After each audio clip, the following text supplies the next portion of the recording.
Et notre invité aujourd'hui est le grand rabbin de France. Bonjour monsieur le rabbin, Chaim Corset, bienvenue à vous. Merci d'avoir accepté notre invitation à l'occasion de la parution de 2 livres.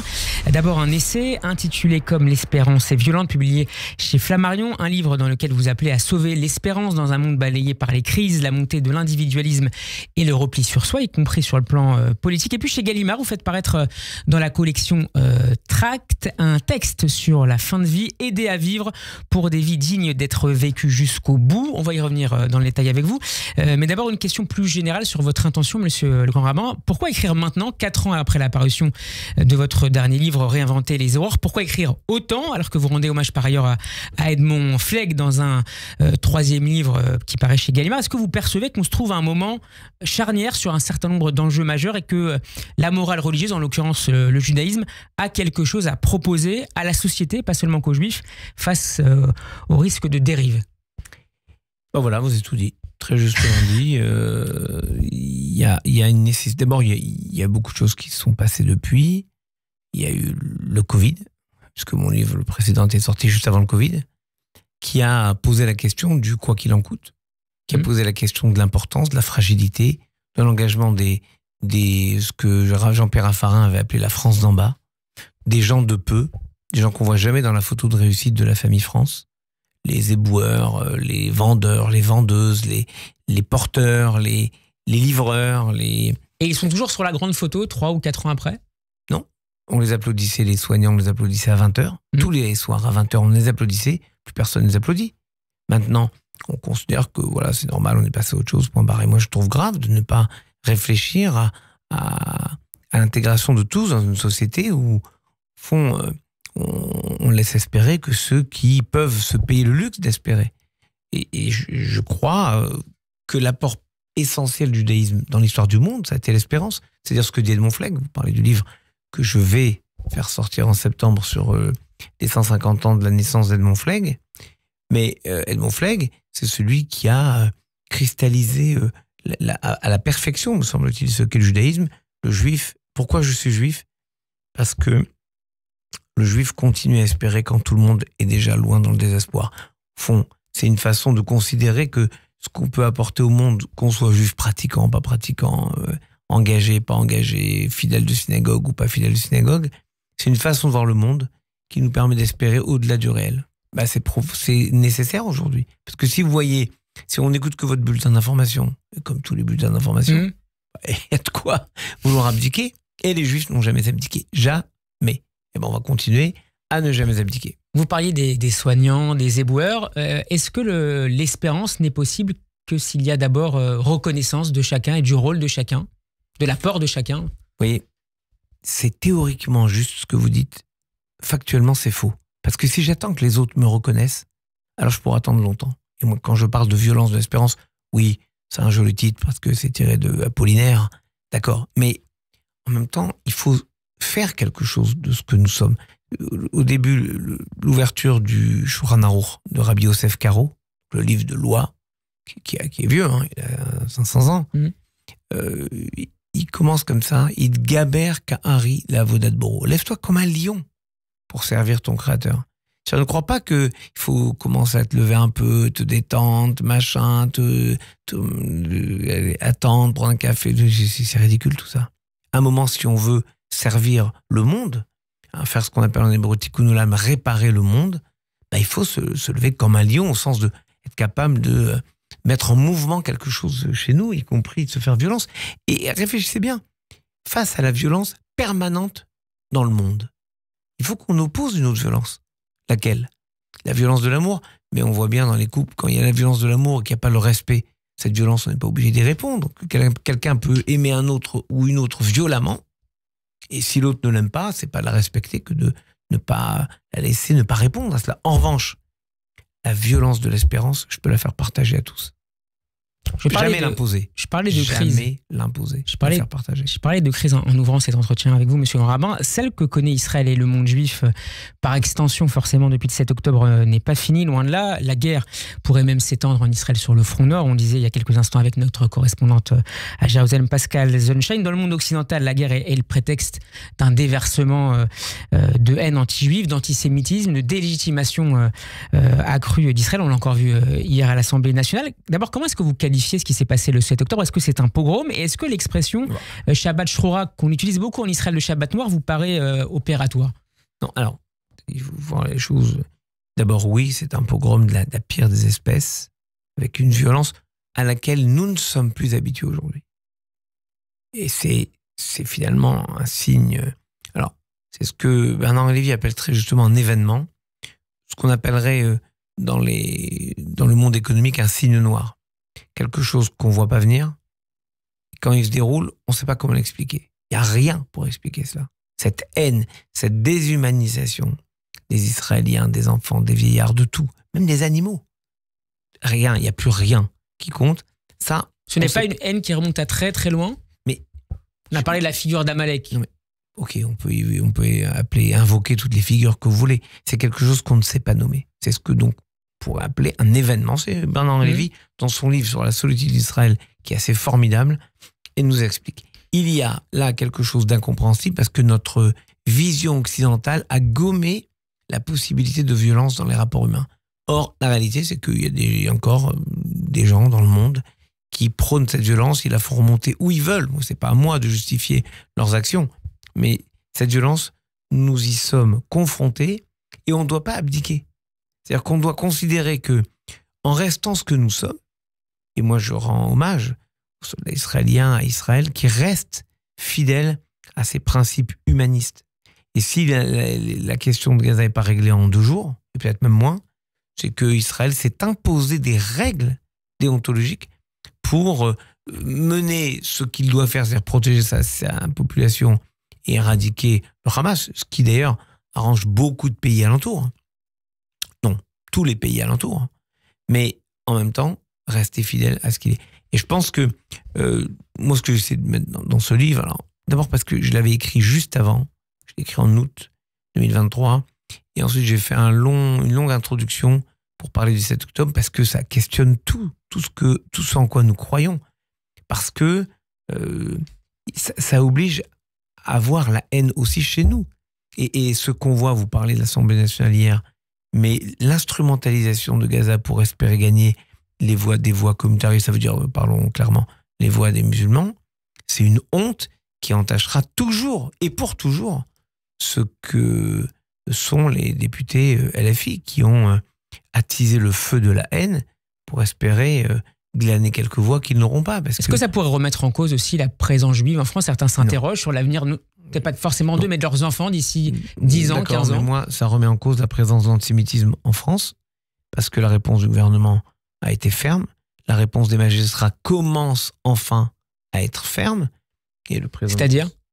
Parce qu'il y avait des peines qui n'étaient pas à la hauteur de l'effet dissuasif. Quand vous avez condamné des gens à 2 mois avec sursis, un rappel à la loi, bon, c'est joli, mais ça mène rien comme effet dissuasif. Quand vous avez des peines de prison ferme et quand vous avez des peines de réparation, je vous parlais tout à l'heure du Tikkun Olam, moi j'ai aucun intérêt à ce que les gens aillent en prison. Je veux que les choses soient réparées. Si par exemple, je sais pas, on a attrapé quelqu'un, 63 ans, qui avait fait plus d'une centaine de croix gammées dans les RER. Il est attrapé en flagrant délit. Qu'est-ce qu'il a eu, ce brave homme? 6 mois de prison avec sursis, ça veut dire rien. Moi, je te l'aurais collé 2 mois à nettoyer les sièges du RER pendant 2 mois, à enlever tous les graffitis, les horreurs, à réparer, à recoudre les sièges. Il y a une réparation. Moi, je ne veux pas que les gens aient prison. Je veux que la peine soit une peine dissuasive. Et avec les responsables des institutions juives en France, c'est-à-dire le président du consistoire, le président du CRIF et le président du Fonds social, nous avons fait remonter cette demande au gouvernement. Et dans les assises de lutte contre l'antisémitisme, nous avons, où vous étiez, je crois, cher Rachel Kahn, nous avons réitéré cette demande à la ministre en charge de la lutte contre la discrimination et de la lutte contre l'antisémitisme, parce qu'il est évident que s'il n'y a pas un suivi des sanctions, il n'y a aucun effet dissuasif. On peut dire, on les a attrapés, mais qu'est-ce qu'on a fait après? Donc, moi, je pense que ce moment est un immense révélateur des faiblesses de notre société. Vous parlez de réparation, monsieur le rabbin de France. Je voudrais qu'on parle de... Je vous en prie. Non, et je crois que là, il faut trouver une réponse collective. C'est pas à nous, pardon, c'est pas à nous seuls, les Juifs, de lutter contre l'antisémitisme. C'est à l'ensemble de la société. Voilà pourquoi j'ai été bouleversé. Mais les gens ont peur. Certains enlèvent leur mezouza, certains envisagent de faire leur alia. Oui, c'est une réalité. On ne peut pas empêcher les gens d'avoir peur, mais c'est la force et de la détermination de la réponse de l'État que dépendra la capacité à vivre, comme le dit la Bible, Shaftem Bares la Bétar. Vous résiderez sur votre terre, votre pays, ce qu'est la France, notre pays, la Bétar, sereinement. Ce matin, la Slovénie a annoncé sa décision de reconnaître un État de Palestine après l'Espagne, la Norvège, l'Irlande, il y a quelques jours. Hier, l'ancien ministre français des Affaires étrangères, de la Défense et des Affaires étrangères, successivement dans le temps Jean-Yves Le Drian, appelait la France à, je cite, accélérer dans la reconnaissance d'un État palestinien. Il n'y a pas d'autre solution, ajoutait-il, alors qu'Emmanuel Macron indiquait la semaine dernière que les conditions n'étaient pas encore réunies pour cela, même si cette reconnaissance par la France n'était pas de son point de vue un tabou d'un point de vue moral, monsieur le rabbin de France, de morale politique, même est-ce qu'on peut envisager de construire une solution politique entre Israéliens et Palestiniens après ce que vous appelez dans le livre l'impardonnable? Est-ce qu'il est possible de l'envisager avant que même que tous les otages soient libérés et avant que les crimes du 7 octobre ne soient jugés par la justice internationale? Vous remarquez, pour une fois, là, franchement, la presse nationale, pour une fois, fait les choses bien. Elle parle jamais de conflit israélo-palestinien, elle parle de conflit Israël-Hamas. C'est différent. Le Hamas s'est définitivement décrédibilisé. Définitivement. Si tant est qu'il y ait eu une once de semi-crédibilité avant, ce dont je doute. Mais là, c'est terminé. En revanche, il faudra que des leaders palestiniens émergent, des nouveaux émergent, pour qu'une paix puisse être construite un jour. Mais moi, je reste sur la position du président. Il est impensable de le faire. D'abord, il est impensable de le faire parce que ce serait une prime donnée à la haine, à la violence. Et c'est impensable. Donc, l'ancien ministre a sa vision à long terme, et il a raison de partager sa vision à long terme, mais ce ne sont pas les anciens ministres qui prennent les positions de la France. Vous pensez qu'à court terme, ça ne sera pas fait, même s'il y a un accord de cessez-le-feu trouvé entre Israël et Hamas? Non, parce que il faudra qu'il y ait d'abord une structure qui pilote l'État de manière intelligente avec Israël, ce qui n'est pas le cas avec Abou Mazen qui est complètement dépassé. Non, je vous dis, il faudra qu'émerge une nouvelle génération et on verra. Mais moi, si vous voulez, vous remarquez que au-delà de ce que j'ai pu expliquer sur le 7 octobre, je ne me mêle jamais de politique israélienne. D'abord parce que c'est le seul pays démocratique de la région, je trouve un peu facile de taper sur Israël, alors que je sache, les grands procureurs contre Israël n'ont jamais dit un mot contre la Syrie. Ils ne s'inquiètent absolument pas de la situation au Soudan, ni au nord ni au sud. Ils se contrefoutent de ce qui peut se passer entre la Corée du Nord et la Corée du Sud. Ils ne s'inquiètent pas du tout de la position de la Chine et par rapport à Taïwan et par rapport aux Ouïghours. Donc en fait, je trouve leur indignation sélective et donc j'aime rien de ce qui est sélectif. Est-ce que vous auriez apprécié que la France prenne un peu ses distances avec la demande de mandat d'arrêt réclamée par le procureur général de la CPI? Le ministre s'est exprimé l'après-midi dans les questions gouvernement et il a expliqué à quel point il avait été choqué par l'apparente mise en équivalence des poursuites qui ne sont pas encore lancées, que le procureur voudrait bien qu'on accepte de lui permettre de lancer contre les assassins et les massacreurs du 7 octobre et le Premier ministre d'État d'Israël. Mais pour l'instant, d'abord, il n'y a rien. Et cette position est claire. La France ne fait pas d'équivalence évidemment entre les deux. Et on verra bien comment la suite évoluera. Mais je doute qu'in fine, il y ait des poursuites. Dans Comme l'espérance est violente, vous appelez les Israéliens à ne pas effacer malgré tout la figure du frère dans le palestinien, d'y voir toujours une figure d'humanité. J'invite d'abord les Palestiniens à ne pas effacer la figure du frère chez les Israéliens.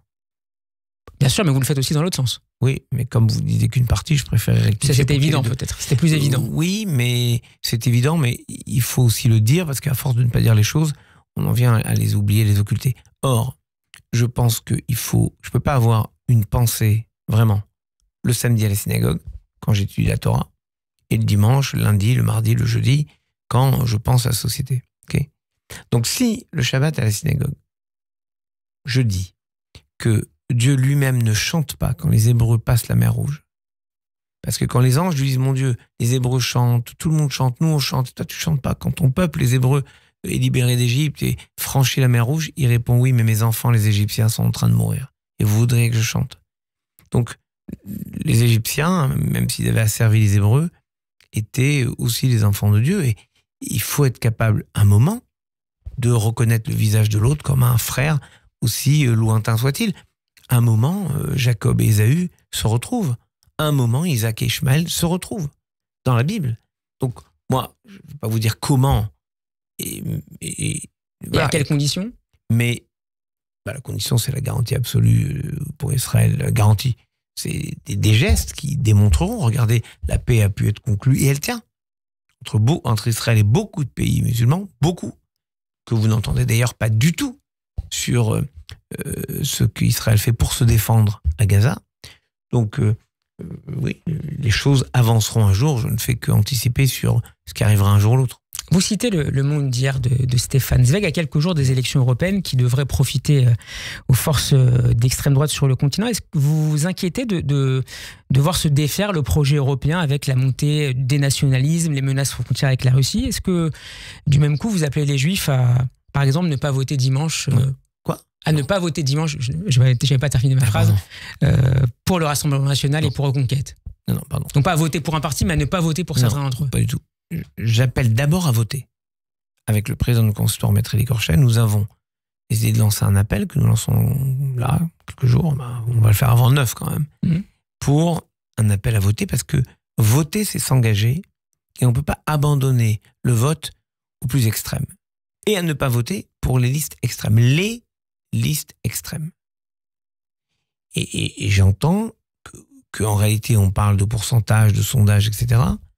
Mais peu importe, en France, les sondages, ce qu'il y a, c'est qu'il y a des groupes politiques qui incarnent une possibilité d'action au niveau de l'Europe.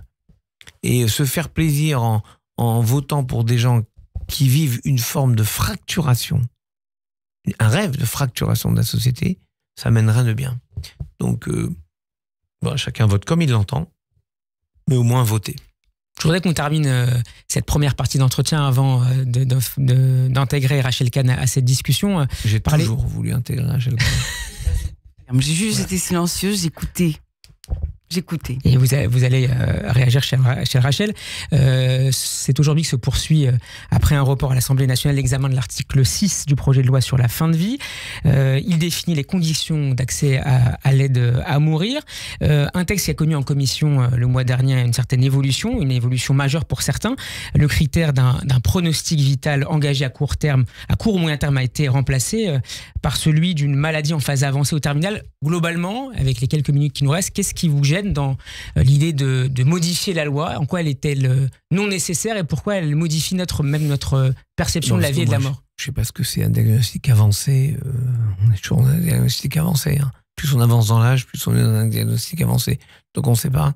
Je vois les dérives terrifiantes qui ont été réalisées ailleurs. Et moi je me dis, il faut toujours rêver d'une société magnifique. Vous voyez, on est aujourd'hui Yom Yerushalayim. Yom Yerushalayim. Et on le dit, lorsque l'Éternel ramènera les captifs de Sion, nous étions comme des rêveurs. C'est parce qu'on a su rêver pendant des millénaires, 2 millénaires, à Jérusalem qu'on l'a retrouvé. Donc moi je pense qu'il faut rêver d'une loi qui soit bonne. Pas de faire une loi sur le moins pire.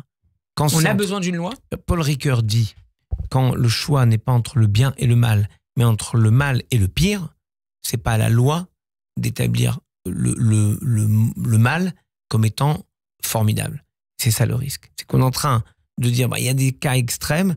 Les cas extrêmes, on doit les gérer avec cette humanité qui a toujours été l'apanage des médecins, des familles, mais pas faire une loi pour dire on va tuer quelqu'un. C'est impensable d'introduire dans notre droit quelque chose qui va à l'encontre de toute notre civilisation. On aide les faibles. On lutte contre le suicide. Et là, on voudrait dire, oui, mais là, il y a un suicide qui est bien quand même. Allez dire ça aux gens qui se suicident et qui traumatisent leur famille, leur entourage, les générations après eux. Il faut juste respecter cette souffrance et, je dis pas mettre un manteau de Noé sur cette souffrance, mais on n'a pas besoin de tout codifier dans la vie. Je pense qu'aujourd'hui, avec la loi qu'on a, c'est bien traité. Maintenant, ils veulent une loi, mais ils ont raison. Fasse une loi. On pourrait mettre une loi qui développe vraiment les soins palliatifs et puis une autre partie où on dit ce qui compte, c'est de soigner la souffrance. Voilà pourquoi je préfère parler d'aide à vivre, ou en tout cas d'aide à ne pas souffrir plutôt qu'aide à mourir. En mobilisant la société civile, la famille, les voisins même. Vous citez un exemple indien. Bravo. Indien qui a été déployé en France et qui marche de manière incroyable. Et c'est merveilleux parce que ça retisse du lien de confiance. On n'est plus juste un étranger. On compte sur ses voisins. On recrée finalement la société de vicinalité, de partage et de joie. Monsieur le rabbin de France, vous restez avec nous. Je rappelle le titre de vos derniers livres, puisque Rachel Kahn vous attend, Comme l'espérance est vivante chez Flammarion, et aider à vivre pour des vies dignes d'être vécues jusqu'au bout.